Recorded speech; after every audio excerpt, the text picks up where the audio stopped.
So today we're gonna do something different. Today we're gonna react to Adam Cleary.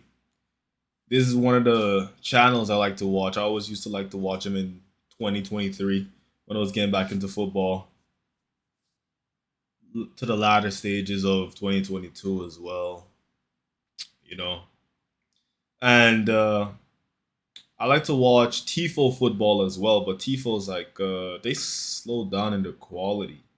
I don't know what happened over there, but it just fell off for me. I just stopped having interest in them. I'm really good at that. I'm really good at like knowing when to tune out and when to tune in. But we're gonna look at Adam. Shout out to Adam. Shout out to the dog. And we're gonna see why he believes that Chelsea are gonna win the league. Okay. The video is called. I'm gonna put it up here so you guys can see it as well. Oh, you can't even see it because like it's not full screen. Wow. But here, at the top. Why Chelsea are so close to being title contenders. We don't do the title contending. I don't know what that is. I win. I'm a winner. I support winning teams. I support winning players. I'm a legend at content creating, so I'm going to look at other legends and see how they just kept up their consistency and kept up their greatness. Kendrick Lamar, Michael Jordan, Messi, Ronaldo, Djokovic, John Jones, McGregor, Khabib, Tiger Woods, Jacob Jordan. People like that, study game, study film, study life, live life. And life is simple, guys. Don't overcomplicate it. Don't make it too hard for yourselves. I know most of you guys are going through some tough times right now. It's been a tough year for us all. But the thing is, life is going to give you tough moments. And if you make it harder for yourself by not doing the things that you know are going to make life easier for yourself, then it's not life's fault. It's yours. So go out there after you finish watching this video, after you finish liking this video and commenting, and just be legendary. It's your big bro Jaco. Let's get into the video. Probably gonna get ads, aren't I? Right, hello. So just every single summer, right, since Hello, I Adam. have started doing things of this nature, I have sat there at some point and gone, really could be Chelsea's year. That's funny, for a he has his title head on challenge, the thing. But then every single time we get to the end of the season, and for one reason or another, it has not been. But watching this team absolutely dismantle Tottenham this weekend, which is not something you often say about a 1-0, I think they might be closer than ever to being a real contender. But at the same time, if you watch the Sunderland game, you also see exactly why they're not. So, hello, Yeah, that was a bad game. Welcome to the Adam Cleary Football Channel. We don't talk about that Sunderland game. Cleary, obviously, and this is why Chelsea frustrate the life out of me. Me too. All right, so first, just to unpack that dismantling claim, despite it only being a 1-0, Chelsea were better than Tottenham by a mile in this game. They had prepared for their opponents perfectly. We just did a video on Tottenham last week about how Bentancur and Paulinho make them really solid, yes, but are not proactive enough on the ball, so that when they are at home, when the impetus is on them to make things happen, the pair of them make the team look devoid of ideas. This is the exact heat map we used in that video from when they played Everton. Of course, they had quite a lot of the ball, and you'll see just nothing through the middle of the pitch from those two players. And if we swap this for the Chelsea game, you will see exactly the same problem. Like, there is one attempt at a raker here, which obviously does not come off. But other than that, it is sideways, it is backwards. I like some of these English words that y'all have. Like, go on, genuinely. a raker? That sounds kind of cool. I might use that. I might add that to cart. Next time I'm having a little kickabout with the boys, that's the next one I like to use as well. Next time I'm having a kickabout with the boys, I might just slap a raker across the pitch. And then go for a belter. Belter. Let me know if I said that right. Have a look really really squint at this, press your face up against the screen of your phone or computer or television or whatever, does any of this look incisive to you?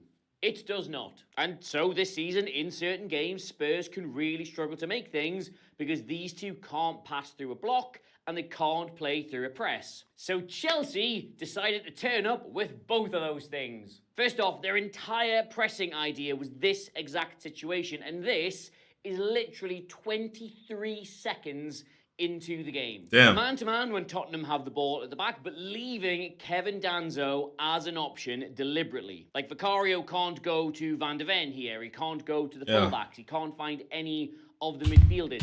I'm going to make a basketball analogy.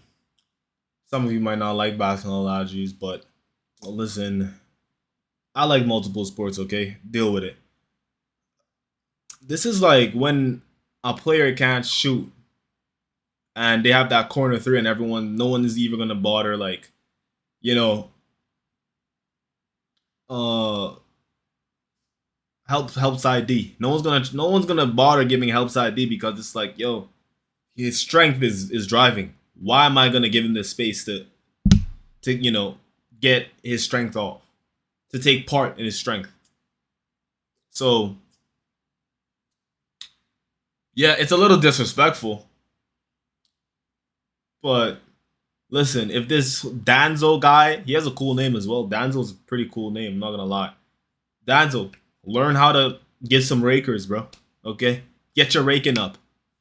Come on now. Only short pass, his only way to retain the ball is Kevin Danzo, which is incredibly rude. Obviously, it must be a very weird feeling to be a Premier League caliber, international level professional footballer and know that opposition managers are out there going, lol, yeah, just let him have the ball. But that is because of out of every player in white you see on your screen here, Enzo Maresca perceives him to be the weakest on the ball.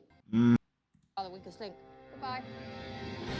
Yeah. And like if the video. you watch the game, you will have seen that, yeah, he wasn't wrong. Like, this is his personal pass map from this game, and that is exactly what it shows. Like, there's a couple of nice, easy ones out to the fullback when Chelsea did sit off. There are a few with a little bit of incision as the game wore on, but by and large, they're either sideways, back to the goalkeeper, otherwise bad, or the red ones mostly show him getting panicked when he is put under pressure, launching it long, and Chelsea getting the ball back, which is the whole idea. Like, this is specifically what they were looking for him to do. Like, this is the 20th minute, play restarts, Pedro and Neto jump to Van de Ven and Vicario respectively, but again, they leave Danzo free. And because Chelsea have gone man-to-man with the rest of their press, there is nothing easy on in front of him, so again, he goes long. Or he tries to. Anyway, Chelsea turn it over, and after a little bit of fannying on, manage to work a shot. And they just rinsed and repeated this process for the entire match, like really early in the second half. So, yeah, like, I noticed that as well. But, you know, when we're like exploiting a weakness, why are we constantly giving the ball to our weakness, which is our weakest left winger, Garnacho? I know Jamie Gittins didn't finish his easy chance as well, but I'd rather give Jamie Gittins a lot more chances in the big games.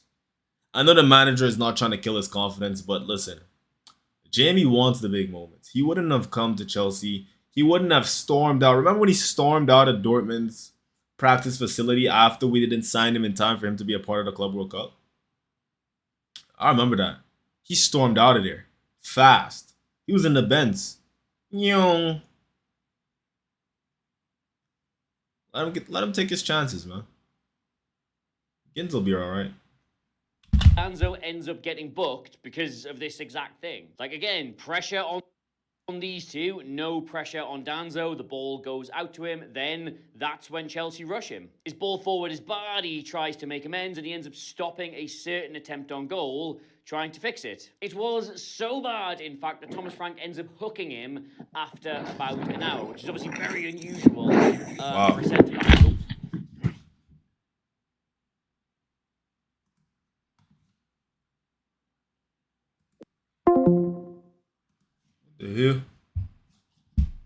Weirdly, I don't see this as a massive criticism of Kevin Danzo, because it's clear that Chelsea have set up deliberately to put him in these situations. It's kind of up to your teammates from there to stop falling for that, to stop taking the bait, to stop making your life so hard, to take some responsibility themselves and go, yeah, all right, I might have to take it under a bit of pressure, or I might have to do something. And none of them did that. They hung him out to dry. Like, honestly, if you did not watch this game, there were so many examples of this exact thing. Like, I found myself shouting at the television, stop. You know what that's a sign of? Ball. And just every single time they did, and they put him. That's a sign of bad team chemistry. In trouble, and this happened. I mean, obviously, they did stop giving him the ball when they substituted him, but by that point, it was too late. The inability to play out with Danzo, the inability to get through a press with Bentancur and Paulinho all meant that Chelsea swarmed Tottenham in their own third in this game. And this is an absolutely unreal graph from Mark Stats, who is an essential Twitter follow if, like me, you are a bad nerd, right? And it shows that Chelsea, away from home, took the ball off Spurs 41 times in what you'd class as a danger zone. And I'm just going to try and overlay it over our pitch here, which may look terrible, but regardless, that is taking the ball off the opposition. The next step of our Chelsea master plan for European domination, because don't forget, the evil Chelsea Football Club, yes, we are the supervillains of the world. We've already conquered the world.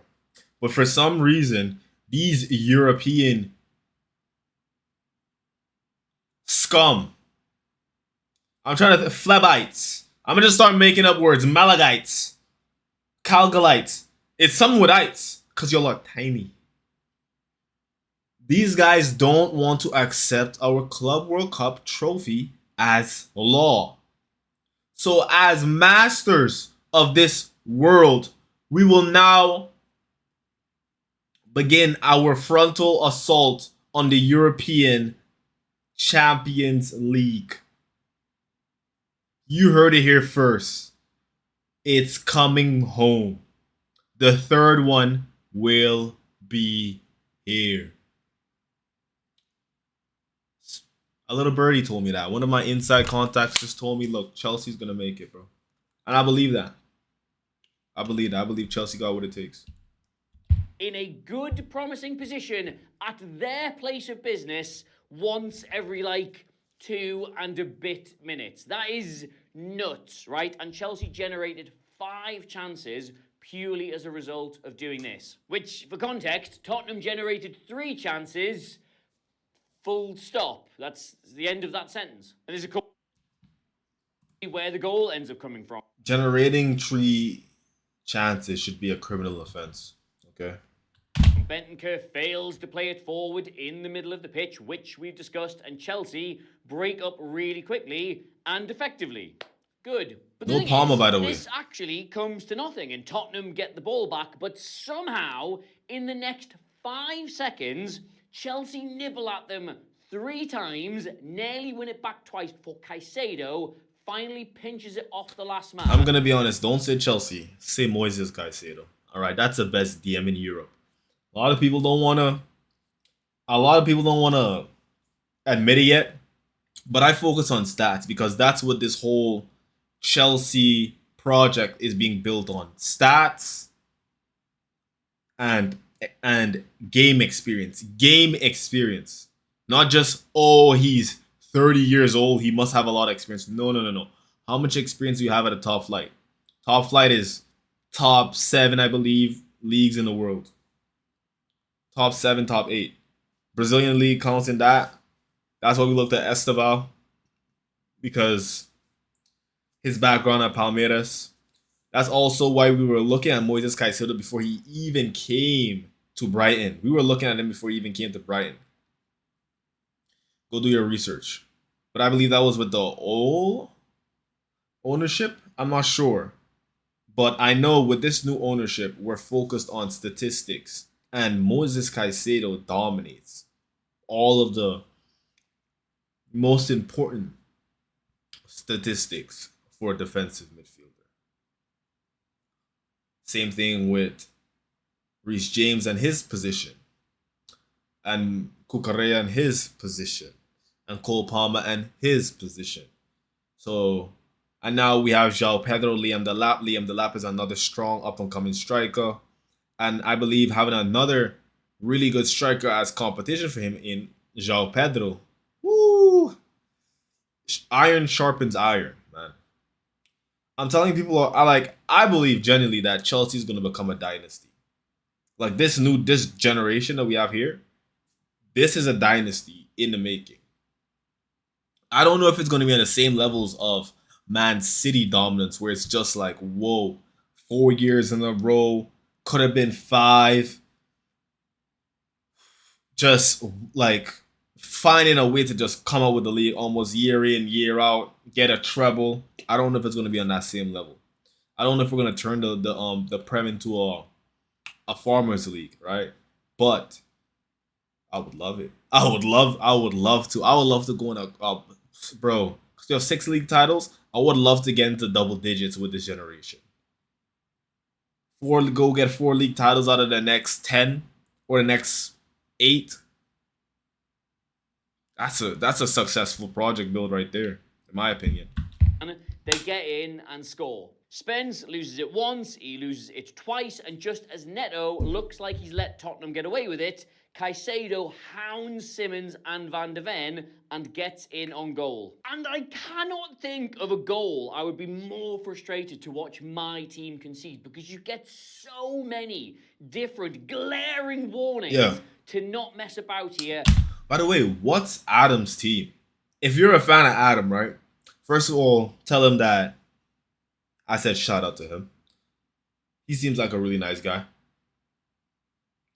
And hopefully he hasn't tortured himself by supporting Arsenal or Man United. Clear the ball and just reset yourself, and yet so many players, so many good players are way too casual with it, and they are deservedly punished. But what's really, really mad about this goal from a Tottenham perspective, right, is that this is Moises Caicedo. He is currently the league's leading winner of possession in the final third. What did I say about the stats? Eating up the league for breakfast, man. I'm telling you, Moises Caicedo is not a human being. That is an alien from Colombia. He's not good at it or doing well. He is the top of that stat, number 1. Just as he is with ball interceptions literally anywhere on the pitch. Nobody in the Premier League is doing those 2 things better than this one man. And he was in the middle of a game where he was going to personally go and get the ball back for his team 14 separate times. Like, that is an absolutely crazy statistic, right? And to make it even worse, Chelsea are currently maybe the best team at the Premier League for turning these turnovers into chances. You look at the league numbers here, and only Leeds have turned a higher percentage of that. How are Leeds number 1? That annoyed me a little. I'm not gonna lie. If it was Liverpool, I'd say, fair enough. Even if it was Arsenal, I'd be like, yo, Arsenal is an amazing forward. If it was City, Leeds? Come on, guys. Come on, guys. But you know what it is as well? A lot of these games have been without.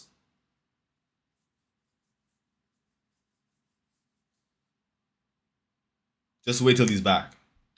High turnovers into a shot, and Leeds haven't actually scored from one. But Chelsea have. They've scored twice from these now. So there's a very strong argument, I would say, that these are the last team, and this is the last player you would fuck around with it in front of, and yet Tottenham do. 3 or 4 times in a few seconds. Mr. Cleary. It is not often that you get exactly what you deserve in life, but this right here is that. And Chelsea just kept at them with this. Like, this is in the second half. Bentancur gets trapped playing out, and they turn it over. 10 minutes later, Pedro manages to take it off Danzo in his own box. There is even a moment in this game when Sky was so busy showing you a replay of Chelsea taking the ball off Tottenham and nearly scoring that they miss showing you Chelsea taking the ball off Tottenham and nearly scoring. Thankfully, though, replays exist. The ball goes out to Porro. Caicedo is on him like a supermarket Halloween costume. Takes it, turns it into a chance. Should Why didn't he give it to follow João Pedro in that? And after this weekend, Tottenham are now the team in the Premier League who have been on the receiving end of the most tackles in their own final third. Like, it That's is an bad. obvious Thomas Frank, you got to change that, buddy. You want to become the best. soft spot for them currently, and Chelsea turned up completely in the mood, got at them in all the right areas, and should have won this game by 3 or 4. But what we do. Let's hang on a second, right? This is obviously like in transition in the game. It's sort of more on the ball. What about off the ball? Did Maresca win that battle of brains as well?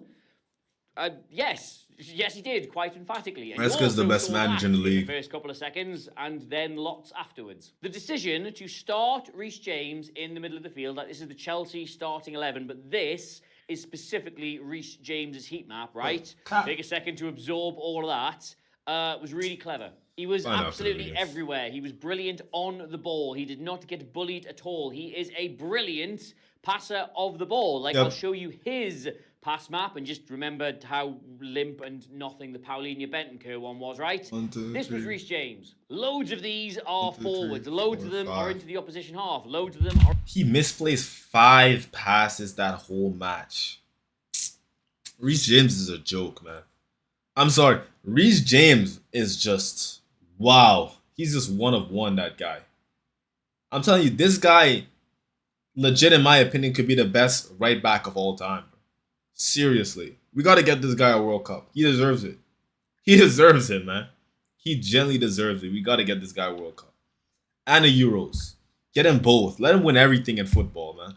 Into the final third. He's even got these cross-field rakers in his locker to take the pressure off, to play. He is a raker. Space. Like this one here is just a mouth-watering. He do be raking that thing. Just how important it can be to find a runner when the pressure is on or teams are congesting areas in front of you. And obviously, Reece James is brilliant at this. Nobody on the Tottenham side had this in their locker, but that was not his most important job. When Tottenham did get the squeeze on Chelsea in the final third, Robert Sanchez had no issue with going long. And occasionally, as he does in this example, he would find somebody with a brilliant pass out from the back. But of course, the longer the pass, the less accurate it's going to be. So on the occasions when this did not find a Chelsea head, Reece James was responsible for moving the whole midfield unit up to scrap the second balls. And yes, that is a term we're hearing an awful lot this season. Second balls are as in vogue as long throws, but doing this kept Tottenham almost entirely penned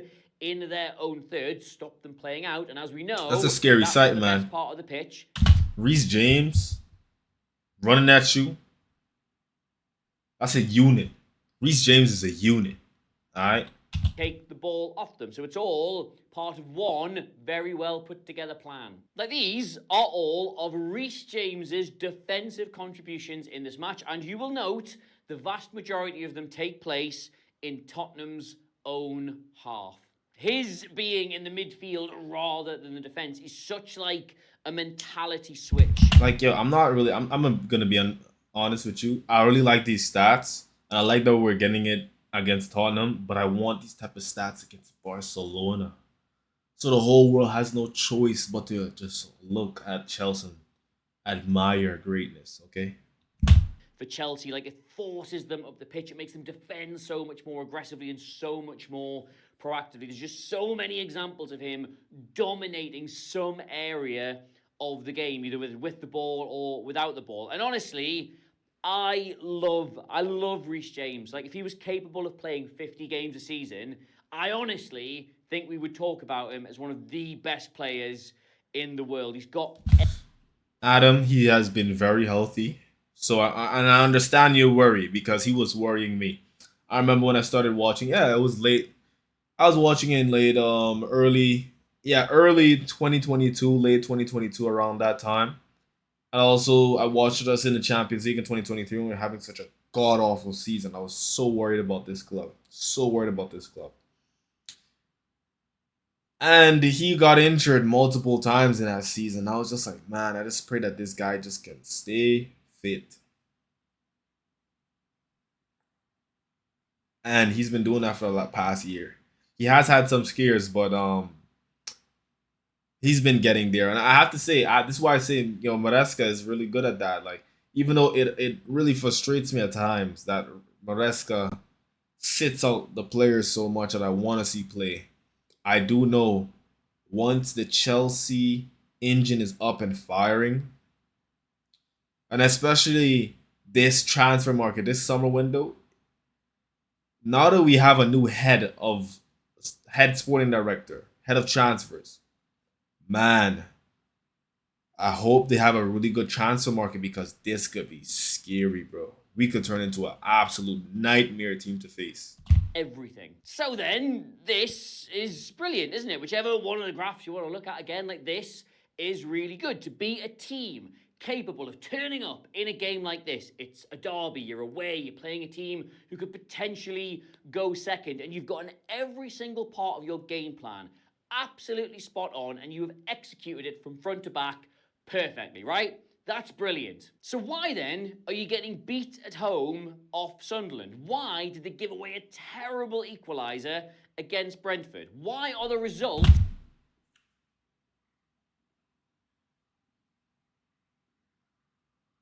Tosin Arabobobo. Chalaba. You guys want to answer that question?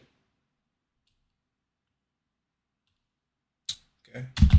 Constantly hampered by so many stupid red cards. And this, admittedly, is more just my opinion than anything else, right? But I do think that Chelsea have a manager who is capable of winning the Premier League. And I think they've nearly got a squad of players that is capable of winning the Premier League. But what's stopping them is I just don't think the culture here is quite right. Like, it feels to me like this squad is just lacking one or two really natural leaders. Chelsea have, by an entire year, the youngest average age in the league this season. And I think in certain games, when things aren't quite going right for them, that does show. The winning goal against Sunderland really shocked me because when that layoff comes, it's a 3v3 in the box after Chelsea had a 2v1 line. But if you wind that all the way back to when the ball is launched up the pitch, right, Chelsea have 3 players who are closer to their own goal